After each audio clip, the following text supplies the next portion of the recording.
This Hey, is Angie Thomas calling back. As hey, I'm watching the hey. stream, I wanted to say that I don't know what none of this is about. Rude, but you caught me off guard when you called me randomly. And now, as I watch your live stream, I am conversations about my son and his status in prison and him supposedly assumed that he killed someone. That is not the case. My son has not been in prison a long time. The young lady, correct, he's only been in prison since 2023. So I don't know what your live is about and who your audience, but I don't need the wrong anyone passing judgment or the wrong information being put out about my family out. Well, that's why we wanted you to correct it, and then our host also corrected it. Yes, but I wish you had contact me prior to going live and just randomly calling me. I wasn't so I wasn't expecting an interview or anything. So I don't know what any of this is about. And now someone is flipping through social media pages and pulling me on your live stream when I never authorization for any of this. I don't know what any of this is about. And I'm sure you can understand my frustration because I wasn't expecting, neither was I expecting to go on your YouTube channel and see a live where you guys are pulling up pictures of me and discussing. And I don't know what any of this is about. I don't know nothing. So I'm very alarmed by this. Yeah, we didn't mean to offend. A lot of times we're just covering stories, and then this is a kind of a business channel, so we talk a lot about to business owners. And so when we saw that you own a business, that's what prompted us to call. That's where your number was listed there. But it got into if it's a business channel, you start talking about my personal matter, about being in prison and he must have murdered somebody or killed somebody or whatever you said. And I don't appreciate that because even though on the Karmelo Anthony's story, I follow them, that my son, you guys just assume that he must have killed someone. The reason why I'm connected because he's a Black man and he's here in the state of Texas. And my heart goes out to that child and his family. That's the only reason why I come. But I don't want my baby being discussed or, anything trying to figure out what's going on in our personal life because I wasn't for any of this. You know what they say when you make an assumption, you make an ass out of yourself. And again, I was making an assumption based upon the tangential connection. I figured it because again, we only covered it briefly, and again, we're doing multiple things behind the scenes. And so when my host, because I didn't cover it, my host covered it, and so I'm probably multitasking here, and so I'm hearing tidbits while I'm doing things, and then I said, well, let's call her. And that's kind of my nature. I just kind of go off the spur of the moment. And so, because I'm very interested in these personal interest stories. So so at that point, I'm kind of, half listening and I'm assuming that, okay, it must be tangentially connected to the Karmelo, maybe her son, so I've just made that assumption, made an ass out of myself. Yeah, and it's okay, but no. And that's the beauty that we do have a host up here that feels comfortable in correcting me and say, no, he didn't kill anyone, or he hadn't. Well, you corrected me, and then you said, then my host said, well, he hasn't been in prison that long. I thought he'd been in prison a long time. I wasn't sure, right? No, sir. He's only been there since 2003, and it's definitely not for murder. He just made 20 years old this month in June, and he only been in prison for 2 years. So he has not killed anyone, and I just don't want anyone that watch your live that know me or see me to think, oh, Angie's in prison for murder. Well, no, he's not. I tell you what, the people that were looking at the pictures that you have online were thinking about something else. You are a very, very pretty lady, I must say that. I appreciate that, but I would love to interview with you on a more of invite where I know what's happening and I know the questions that you will ask because this is just random, and I do have my grandbabies with me. Well, I do have I'm driving. I do have one question for you. You said that your business is kind of tough for you there in Dallas. I got it right this time, Dallas guys. But you are a very pretty woman. Like it would seem like that would make it very easy for you. Correct me if I'm wrong there. And that's where people get things twisted at. It's really not about looks. I know people like to sexualize everyone and put people in the same box, but I've not built my business off of aesthetics. I've built my business off of really doing work and my experience. And right now the market is kind of tough because of the interest rates. I know for me, particularly as a broker, the interest rates are causing a lot of hold on to their money, and we just don't know what's going to happen. We have this new president, and people, that's the feedback I'm getting. People just don't know, which way things are going to go. So they're not just jumping in the market, purchasing homes right now. And I have a small business. It's a boutique brokerage. So I don't have, it's myself and 2 other agents that partner with me, and they're fairly new agents. And by me not being from the DFW, I've only been here 13 years, they give business to people they went to school with, college and things like that. So like I said, it's a lot of marketing. If I may interrupt you for just 1 second, something you may want to hear. My co-host here that was looking up the information that corrected me, she's from the DFW area, very successful young lady. One of our other panelists that comes on the panel a lot of times, he's from, I'm not sure if he's in the DFW area, but we do have a pretty good DFW area there. So they may be looking for real estate one day. And you have made an impression on not just your looks, your website was very impressive as well. I don't know if you heard us talking about your website, but kudos to you. Yes, sir. Yeah. So what area of Dallas do you focus in? So, because I reside in Grapevine, I focus in the South Lake Grapevine area, but I've sold homes from Tyler all the way to Granbury. I mean, I go where the money is because we have a lot of competition. So a lot of times I kind of go where the money is. I don't really have a focus area. Okay. Man, I wish if you want to come up here, Lone Star Bell, and ask her questions here. She's available to take some questions. What was it like? How has immigration affected the climate? Do you think it's affected the climate down there? Well, I feel like it has, but I mean, I can't speak a lot on that. Do a lot of Hispanics buy houses down there? They do. Yeah. What about the construction industry? Everything has pretty much been affected right now. Everything is pretty much, yes. Damn, that is interesting. I'm here in Washington, D.C. It's a small city, so we haven't had as much of an effect yet in terms of ICE raids. And, this is a smaller, denser city with height restrictions and stuff like that. So we don't, the price keeps going up. The politicians, they always cut out enough for themselves. But it's interesting hearing about the Dallas DFW market. Anyone have any questions for it? That's the same area that Drew Brees is from, South Lake, someone says. Someone says South Lake is very nice. Yeah, someone get up there. Yeah, come on, Lone Star Bill. Where are you when we need you here? We have a host here from the Dallas area. Well, if you know any investors or anyone looking to purchase in this area, I am a licensed broker here. I'm also a licensed broker in Tennessee, and I'm working on becoming a broker in Louisiana. Oh, really? Okay.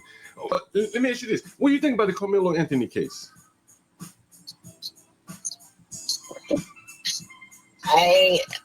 All I know, my heart goes out to that family. I followed the situation. I hadn't been up to date on it in the past 30, 45 days, but I've talked to the father through social media a few times during the boy's birthday, and, they seem to be holding up pretty well, but my heart do go out to that kid. And like I said, I have a son that went in around his age. He just made 18 about a month ago, and I know that it's going to take a lot of prayer and strength for that family, because this is going to be a long little journey for them. Yeah, I think, man, I think he made a real tragic mistake. In the spur of the moment, a young man, you can make a mistake that could change your whole life for the better or for worse. And in this case, it just looks really bad for him. Correct. And I hate that. I really hate more the narrative, the race baiting aspect of it. I don't like that. I think let every case fall on its own merit without trying to tip the scale based upon race. That part really. It has caused a lot of controversy here. It's a lot that's going on. It's just showing people's true colors. Even the so-called Christians out here who goes to be a Christian, and it's just showing everyone's true colors, who they really are. Even some friends that I thought were friends, when all this come about, everyone is just against everyone. The whites against blacks and blacks against whites. It's just showing you what the world is really made of. So I don't know. It sucks. I don't know much about your neighborhood, but what would you say are the demographics of like the county that you live? You said Grapevine or whatever. Is that the city? Or what would you say the demographics? It's mixed, but we do have it's mixed. When you say mixed, like 70, 30, 50, 50, 40, 60, white, black. Well, we have more. I must say we have more whites than we do blacks. What would you say? 60% white? Or what percent black would you say it is? I can't give those numbers. I don't know what. I would need to do some more research to see where we are, but. Is it predominantly? Oh, you said predominantly white. Okay, gotcha. All right. One of the things I think is like, I noticed Karmelo family when they had their press conference, they moved it down to South Dallas. That's where the press conference was, I think.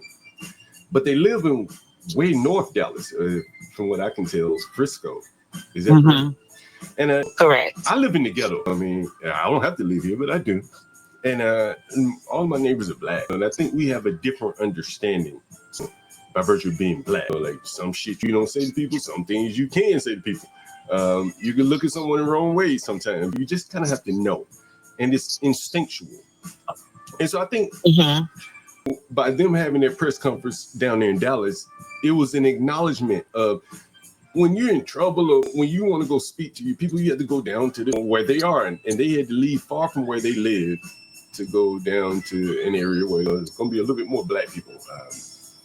It's just my thought. It's just something interesting. So you say you've had friction with friends. I guess this is white. These will be your white friends.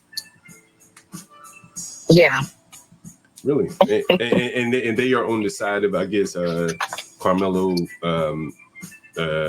What would they say? What would they be saying? Well, I have a friend that we went back and forth about it, and what she pretty much was saying is that going back to biblical days, where she was just talking about, okay, if he's killed somebody, he's definitely need to be in prison. And I'm more so of what happened, what was the ins and outs that led up to that killing, because depending on what that is, should dictate how the outcome will be. That's how I feel. So I'm not for Karmelo or this what's that boy's name that was Austin. That he killed. Austin. I'm not on any side. All I know is that I have an African American son, and all I know is that my heart went out to that family because he's so young. But when it comes to who's right and who's wrong, I wasn't there, so I can't really say, if he rightfully defended himself or if, I just can't say. And that's what I explained to my friend. I'm sorry. I think that's for the courts, right? Nobody knows, right? It's for the courts. Exactly. So I'm not gonna play a side. I just followed the story because the boy is so young. Karmelo is so young, and I'm a mother to a young black guy, and I wanted to know. I want to wait on trial and all of the evidence to see, okay, what happened that led up to that stabbing? Was it truly self-defense? Or was it, well, let me ask you I don't know what it was. Were they bullying him? I don't know. Let me ask you this question. Do you think race played a part in it? In the killing? Yeah, we'll start with that.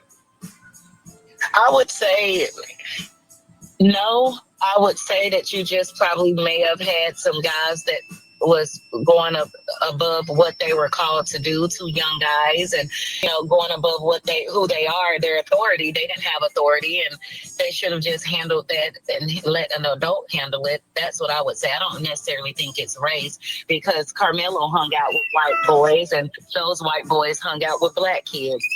And so I don't really necessarily think it was race. I think it was more so of trying to prove a point, or to, I don't even want to say bullying. I don't want to say that because I wasn't there. So why do you think race has become an issue after the fact, like with your friends? Oh, because that's what we've made it. Everyone made it a race thing. Oh, he killed him because he was white, or oh, he went and thought he can bully him because he's black, and they made it this way. I don't think those kids. It was a race. Right. Problem with those kids. I don't think that was the incident was based off of race. I don't think that at all, because each one of those kids hung out with the opposite race. Now, what is the story about the rain in the tent? I've heard some people say, well, he should have been allowed to stand up under the rain. I've never been in the Texas rain, so I don't know what that's like. But I've heard some people say he should have been allowed to stand up under the tent because of the rain. I think his mother even mentioned that. What are your thoughts on that? Was it some kind of Texas downpour or something? I like I said, I don't know all the details to who owned the tent, if the school owned it, if the city. I don't know anything about any of it. All I know is that I just feel like the kids should have went and gotten an adult, but they wanted to prove a point, like they're tough or something, and they, and it led to a horrible outcome for both families. Yeah, indeed it did. Indeed it did.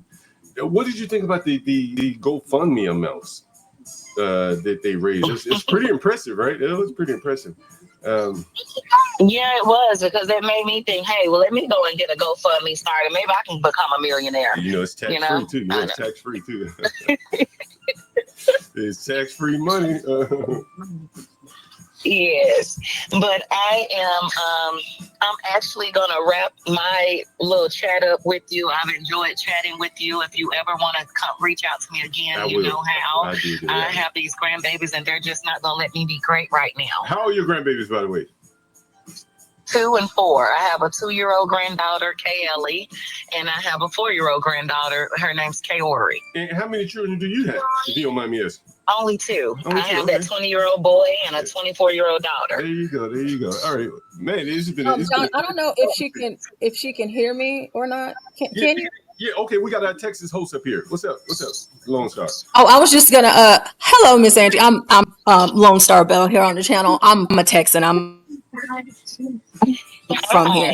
I just wanted to say before you hung up, if you would like to have an interview, like where we talk about like your business, and your website is immaculate, by the way. I can set that up. So I would love for you to get my number from John.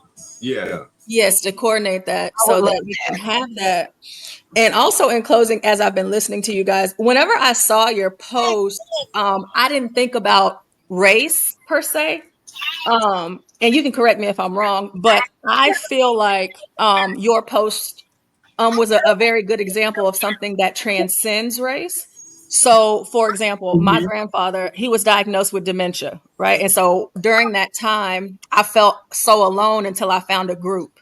And it was a group of people that were taking care of their elderly, family members that had dementia.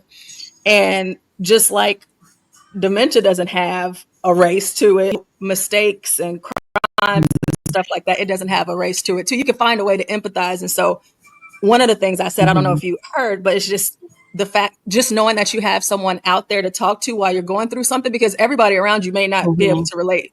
You know what I'm saying? So I just mentioned that because you're exactly what I've right. gathered is that it's not. Yeah, it's just like, because it's just like, we don't know. You know what I'm saying? Like, we don't know unless we know. And so it's just like, just to know that there's someone out there that's willing to be an earpiece. Yes, that's right. And yeah, to be, if that woman needed me, Kayla, or her husband, listen, you have a woman, Angie, here that has went through this TDCJ prison system, what that boy is going to have to face soon. And I'm like, well, if she ever wanted to reach out to me to ask me questions, I'm here because I battled everything dealing with my son alone.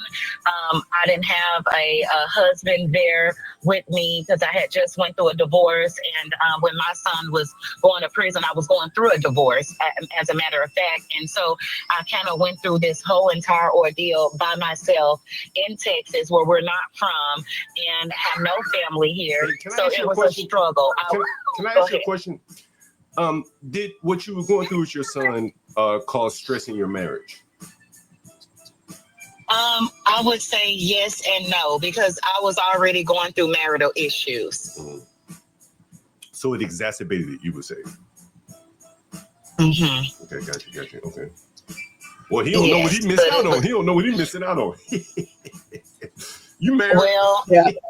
Good. I'm divorced. I'm healed from that, and I have rededicated my life to the Lord, and I trust Him 100% with my future and my business and my children. And my son will come out of there a man, and God is doing something in his life right now as well. I visit him almost every weekend if I can, but I literally just got off a flight from Georgia back home last night at 12 midnight. Right. So I didn't visit him this weekend. Let me ask you this question. So my dad went to prison, and so I used to go see him. I was a child though. And my mother didn't like me going to the strip searching and shit like that. Just seeing your father in prison ain't a good look. But so how do you feel about going, like the visitation? Does it feel like inhumane? Do they strip you and all that? No, and I'm going to always go and visit him, Mm-hmm. no matter the circumstances. Yeah. That's my child. Yeah, I love him. And it say in the Bible that, you go and you write them, you visit them. Mm-hmm. And that's biblical. You can find that in the Bible. So I'm going to always show up for him. Even when he was in county waiting and pending 15 years of prison time, I showed up to every court date. I went and visited him every weekend, to the point to where the people was like, you got to stop. And I'm like, nobody's going to stop me from visiting my child and supporting him. He's going to always have me. Oh, hold on. Let me ask you a question related to your visit. How important do you think those visits are? The visits? Yeah, to him. Oh, they're extremely important. Because it gives him support and it lets him know, because he's already behind closed doors, walls, and he see the same people every day. So as much as his family can show up for him, it helps him mentally. Mm-hmm. To get through this time, because he still has a couple of more years to go. Yeah. So if I show up every weekend, that's what I'm gonna do. It's so important for those guys to get their families to come out there. I take my grandbabies, which are his nieces. My daughter go with me to visit him. And that's really good. And it's just so important. It makes him feel good, and he can get by one more week. If I go and visit on a Saturday or Sunday, he can get by for that week because he know he's done saw his mama face. Yeah. He's done saw my smile and his nieces. And that gives me something to look forward to. I would imagine to keep pushing through. Yes, sir. Time, man. Yes, sir. To see his mama, like you'll forego some bullshit in the jail, knowing that your mama will be there in 3 days. You don't want to let her down, lose your visitation and shit. That's like that. Right. That's right. That's right. Now, I'm not gonna say every visit. Right. Every visit hasn't been smiles. Mm-hmm. A lot of visits has been tears. Me sitting there praying, praying over my son, praying over the inmates, the staff there, because those people it can impact you as well.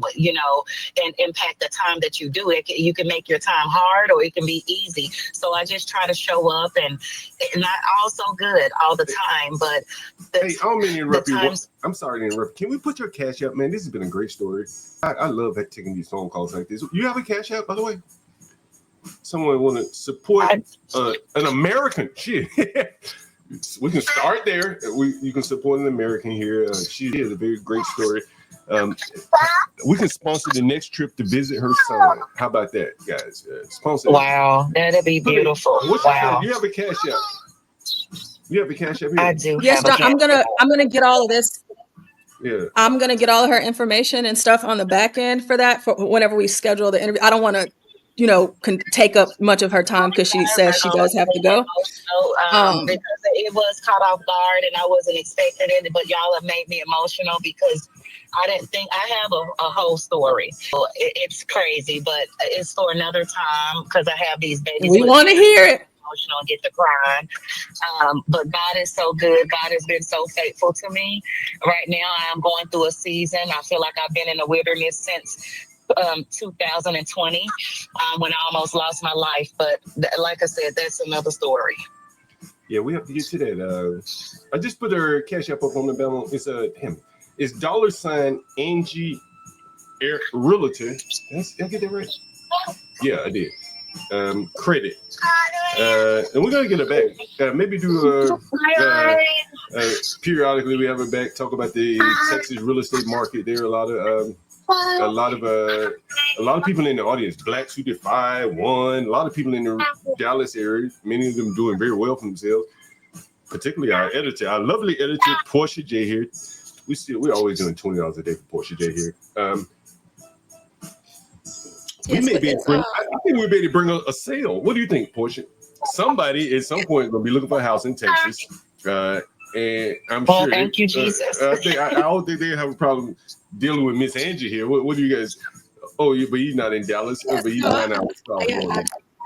It'll be great. And most of us here are actually in Texas. You're breaking up a little bit, Portia. I'm breaking up. Yeah, but we got Clue Studio is in Dallas, I think, in the DFW. A lot of people in the DFW in the audience here. So. Oh wow, that'll be such a blessing. Yeah, it was. Let's make it happen, guys. Let me put a cash app back up.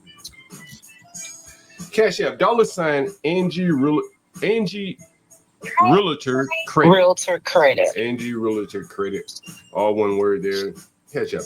Support the lady. She visits her son once a week there. A lot of Texans here on this other channel. Yeah, she visits her son. She's going to support him. And this is probably the most important thing. Like when you go to prison, probably the most important thing to get you through is your family coming to visit you while you're there. And when you leave, you got a family to come home to. Like that makes all the difference, right?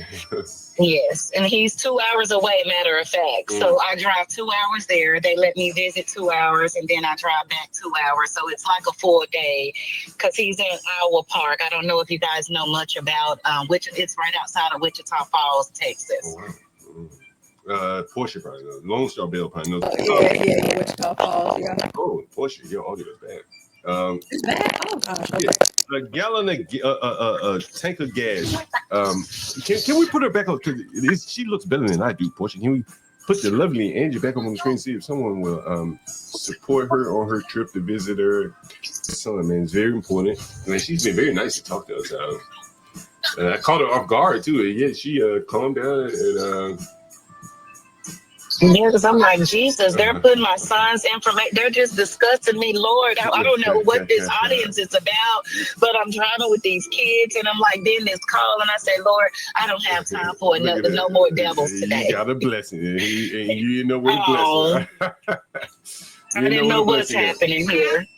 But I know I prayed this morning like I do every morning. Yeah, every morning. As I told you, my dad has been in prison twice. I saw him go to prison the first time, you know what I'm saying? And it has an effect on you. And I think it was very important to go visit. I learned it at a very early age because I was a young child when it happened to me. So to hear your story, particularly as a Black woman, because Black women get a lot of slack these days. What would you say? Black women, I don't get any slack. I go through a lot, and you would think, like I said, you can look at pictures all day long, but it's what's in your heart. And I do have a heart for people. I have a heart, just for people because of what I've been through. And my passion is real estate. I love helping families get their forever homes or their next, investment. And I'm just praying that God blesses the business in due time. I do trust that timing is everything. And I had to get out of a horrible marriage before God can do what he needs to do in my life. Well, you ran into the right one here because I am the urban landlord, and I've been doing real estate, I would say 40 years of my life. Honestly, between growing up with my parents both being landlords, and then I've been a landlord here in Washington, D.C. That's the greatest, the greatest city in the country, right? In my opinion, particularly on the real estate side. Well, there's never been a down year. I've been here 20-something years now. Never been a down year, if you can believe that. So we could definitely talk. I have some interesting strategies, some stories. I take phone calls right here on stream, like my tenants, potential tenants that call in to rent rooms. I have some interesting pricing strategies that you might want to share with some of your clients. Yes, I would love that, to connect with you in that area. I do know in this season, God is going to send, he said he's going to align me with the people that I should be aligned with. And so this is just another confirmation, even though it caught me off guard. It's just that it lets me know God is faithful, and God hear the cries of the righteous. Oh my goodness. And I'm going to stop right there. So I get emotional. There you go. I do appreciate you.